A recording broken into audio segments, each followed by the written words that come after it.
What's up, guys?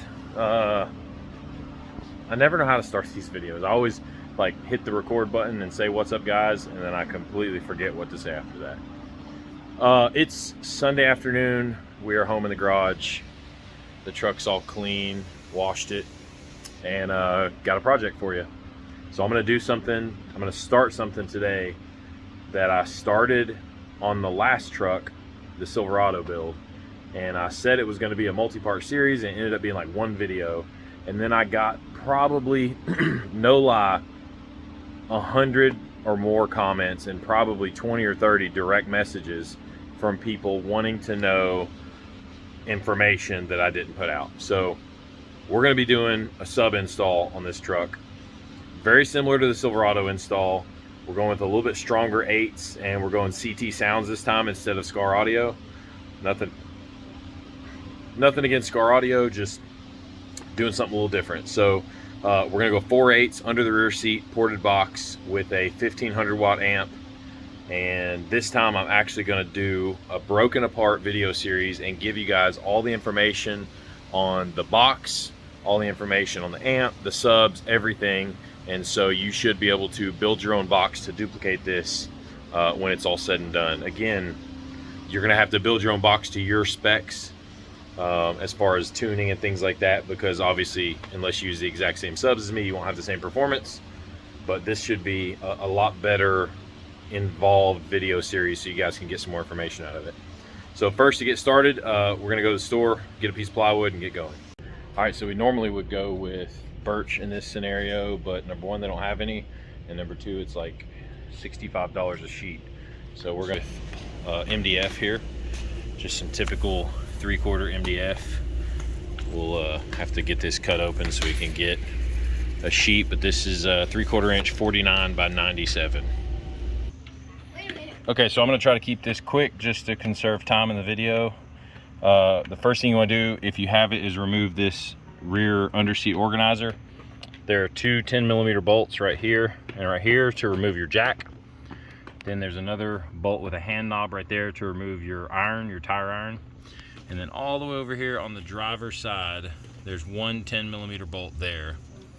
And that is all that it takes to lift this up and pull it right up out of the truck. So in figuring out the dimensions for the box, I'm realizing in my last truck I had last fit floor mats. Well, I've got the OEM GMC floor mats in this one, and move all this junk out of the way. Looks like to get the box where I want it and avoid like all these like hump and stuff, I'm gonna have to basically cut the floor mat right here where I want the box, so the floor mat sits flush with it. But I'm just gonna take it out for now, and then I will cut it when I put it back in, because I don't want to cut in the wrong spot. So here's the box that we're going to be building in this video, and I want to give you guys a little disclaimer before we get into this. So I'm going to give you step-by-step instructions and sizes of all the panels that I cut. However, every saw is different, every blade is different, every person's different, and that means every cut is going to be different. So if my cuts do not line up for what you're doing, you're going to have to take over from there and make adjustments based on how it lined up. If I tell you to cut this thing 8 11/16, that does not mean that when you're done, your final piece is going to be 8 11/16. That's up to you. So do this at your own risk. This is how my box ended up. If yours doesn't end up the same, I'm sorry. Hopefully this will get you pretty close. All right, I'm gonna give you the front dimensions real quick. If you want, you can pause the video right here and write it down. I didn't include subs and port because those are gonna be up to you. You'll have to figure out what the cutout diameter of your subs are, and also you'll have to calculate the port volume based on the tuning you want. And now we have our finished cut front piece. Okay, day 2, and we're on to the bottom piece. You can see I've got it drawn out right here on the plywood, and there are the dimensions for it. Pause the video if you want to see them. Front piece is mocked up in the truck, and we're using a seat to hold it down, and we use that to get the measurements. Okay, now the bottom piece See if I can do this without making this fall. Still fell. So there's the bottom and front piece together. Bottom piece is done in the truck. Again, I'm just mocking all this up. I haven't bolted anything together. So we've got the front piece and the bottom piece. Now we're on to building. We're going to build the back next. These 1, 2, 3, 4, 5 pieces. And then once that's done, we'll do the top and then put the sides on. So at this point, we pulled it out of the truck and we went ahead and lined up the bottom piece with the front piece, and we glued and stapled that in place.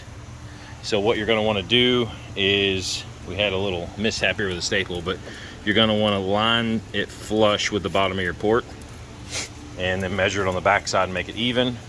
And I actually drew some lines. You can see here a line I drew on the front piece so that I could line it up. And then you can staple it or screw it together, whatever you want. And now we're going to start, put that piece over there where that goes. Now we're going to start cutting the driver's side back piece. And so I've got the dimensions over here. Again, angle cut one side of it, straight cut the other side of it. And it's going to be 30 inches long, 4 inches tall on the short side of the angle. So at this point, we got the front and the bottom and one of the back pieces stapled and glued together. And we just popped it back in the truck just to do some test fitting. Looks pretty good. Fits in snug. Everything's lined up and centered. You can see when the seat goes down, we got a little corner that's sticking out past the seat. We're gonna round that off probably once we get all the panels in and it's stronger. Not sure yet, but that's probably what we're gonna do with that. And then when it's down, you can see the seats go all the way down. Speakers sit basically just under the edge of the seat. So on the other side here, you can see we've got just enough room for the top piece, which is actually gonna go on top of this piece of wood here, which will kind of push up into the seat, and we'll run up and we'll dead end into the back. It's not going on top of this piece, it's going into the back of this piece. So a couple panels down, we'll go on to the next one. Okay, so now we've got the driver's side piece. Got it all cut out here. Your first height is 8 and 11/16. Your depth is 13 1/4, and your back height is 4 3/16. Once you get all those, you'll have all the dimensions you need to be able to draw that line and cut it out. And then this piece is going to sit right here in the driver's side of the box. All right, now we got the driver's side piece installed, glued and stapled, and you can see from the side here, it's going to attach over the top. We probably need to put some more staples in that. It's pulling out a little bit, but it's going to attach on a little bit lower, because our top piece is going to butt into this piece and sit on top of the back piece.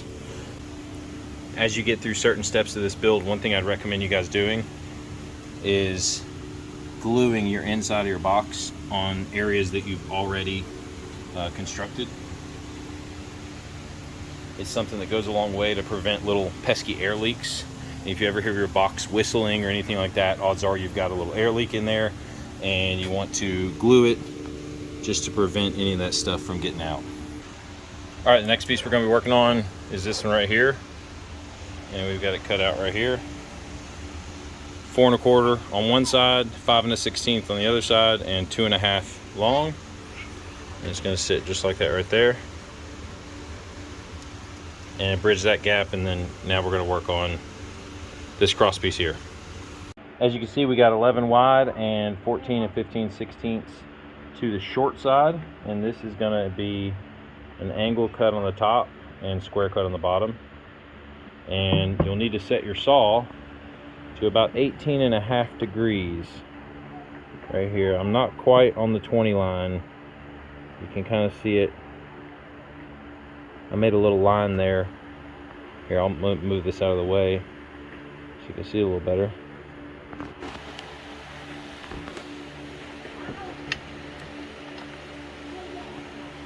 So you can see my line is not quite on the 20. I'm in between 18 and 19. These two pieces are in now, right here and here. So we're going to work on this piece, which is almost a duplicate of this, but a little bit shorter, and this very back piece, and then side piece, and the only piece after that will be the top and the ports. All right, this long piece that goes here on the end of the box, I got the dimensions for it. It is 12 1/4 long by 4 1/2 high, and that's on the tall side of the angle. And that angle is again 18 1/2 degrees. 4 1/2 high, 12 1/4 wide, and that will flip around like that. And then this piece is 2 1/4 wide, 4 1/4 tall on the short side, 5 1/16 tall on the long side, and you can see how that one's cut right there. They're going to stack up just like this, and then those two pieces, when I get them glued in, will complete the back side of the box. And then from there, all we have to do is the side panel. Okay, the final piece in the wall part of the box is this side piece here, and it's 12 1/8 wide, 8 3/4 on the tall side, 4 1/2, yep, 4 1/2 on the short side. And that's the shape of it. It's gonna go right here.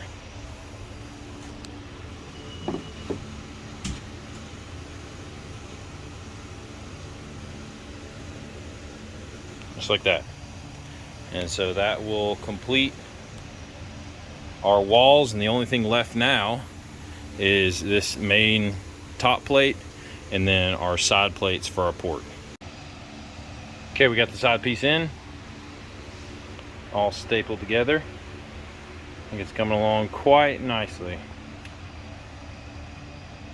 It's actually time to wrap up for the night. It's dark outside. Time to pack it in, and we'll get back at it tomorrow. All right, we're back at it today, and we've got the top piece completely cut. Now this one is really intricate, so please pay attention to these before you make any cuts. And again, this piece is based on my existing box dimensions. So as you put yours together, things might vary a little bit depending on saw width, or sorry, blade width, angles of the cut that you make, your accuracy of your cut, your thickness of your line, blah, blah, blah, blah. So just pay attention and bear all that in mind. So with my box, my top piece is 54 wide. So I'll zoom out so you can see it. So 54 wide. And then the big side, and I say the big side as in, you see how one of these doesn't come down as far as the other one? See how this comes down further than this does? So this side is 14 3/4. And I say 14 3/4 long to short. And what I mean by that, if you look at this edge here, it is the long side of your angle. See how your angle gets shorter here? So the 14 3/4 long over to the short side of this angle cut. So my angles make a diagonal line like that and a diagonal line like that. And so when I say long to short, I'm talking about long up top to short up top. So 14 3/4 long to short. Basically what you can do is draw this 14 3/4 on your board when you're cutting it out, and just remember when you're cutting this line to make your saw blade angle this way, and when you're cutting this line to make your saw blade angle that way. Because if you make it angle in like that, then it's actually going to be long to long, and we don't want that. So that's that side. And that 14 3/4 is going to go all the way and that 14 3/4 is going to go all the way for 30 inches to here. And then you're going to have a 2 5/8 line in. Then you're going to have 11 across. And again, this is short. So if you look, the angles are down and towards the right. Then you're going to have 1.5 inches back out, 13 across. And then you'll end up with this side over here being 13 3/4 long on the right, all the way to short on the left. So that's the profile, and you can see the angles here like that. So So there's the board, and the angles are 18.5 degrees, and that will match what we've got here so that it sits flat on the box. Now once you have the top piece cut and it fits right, do not screw it down to the box yet.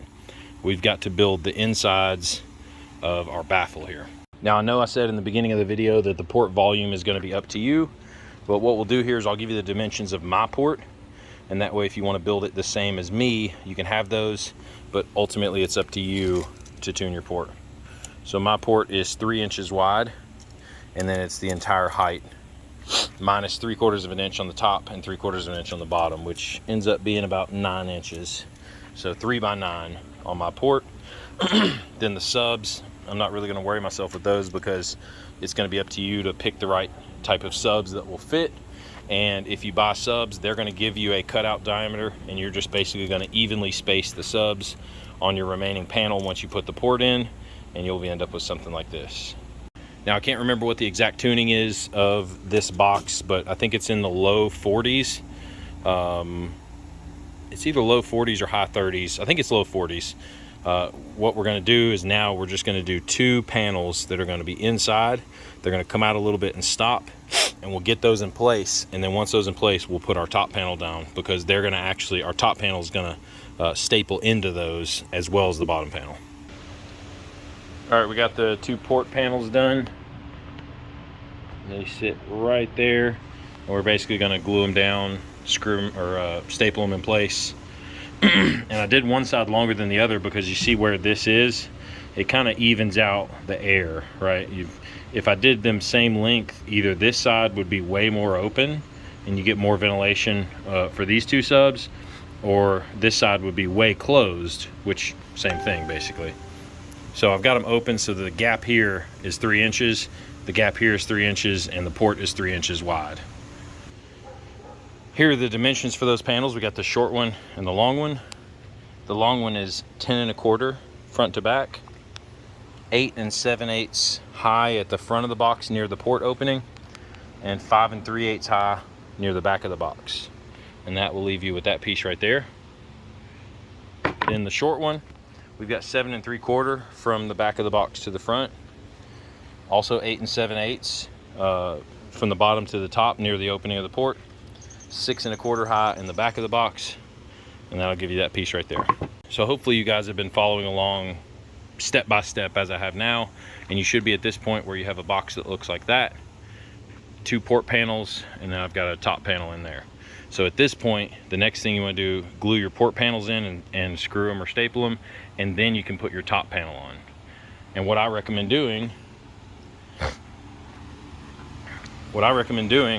so that you line everything up is to measure everything and then do a pencil mark like this, basically all the way down, so that when you're setting your panels in, you can line them up on your pencil mark. And then do the same thing on the inside of the top board, right? Do a pencil mark wherever your panels go, and that way when you're looking in the port trying to line them up, you've got some sort of guide to look at. All right, you can see we got the port sides stapled and glued in. Look nice and flush here. So that's what it's going to look like from the front, top. And so now what you want to do is, when the glue dries, or at least when it skins over, take your spray paint and spray the inside of the port whatever color you want it. Go ahead and do that, get a couple coats on it, make it completely whatever color you want it. And I say that because once you get the top on, it's going to be very difficult to get back in here and paint these things, and you'll see them from outside the box. So go ahead and paint that. Also, your top panel, mark your top panel like I told you to line up the port walls. I just did an inside mark, and the port is going to be on the outside of these 2 lines. And do that on the top of the board. And you're going to do it on the top so that when you're stapling, you can see where your guideline is. Then on the bottom of this, go ahead, paint that as well. Because once you put that on, it'll be very difficult to get back in here and paint the very back edge of it. As you can see, we got the ports painted. We're gonna let that dry.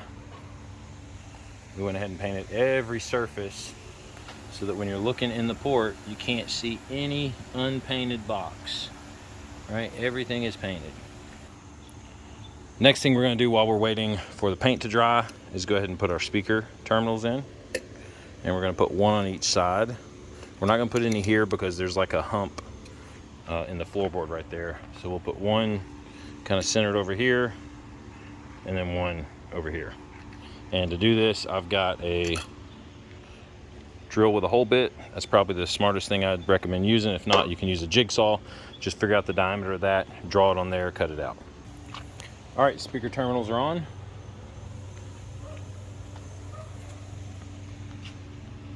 All sealed up, bolted in.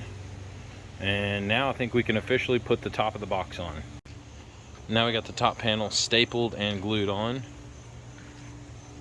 And we've got it up right here. We're letting some glue dry in the joints. And once that's done, you are pretty much done with your box. Hope that helped you guys.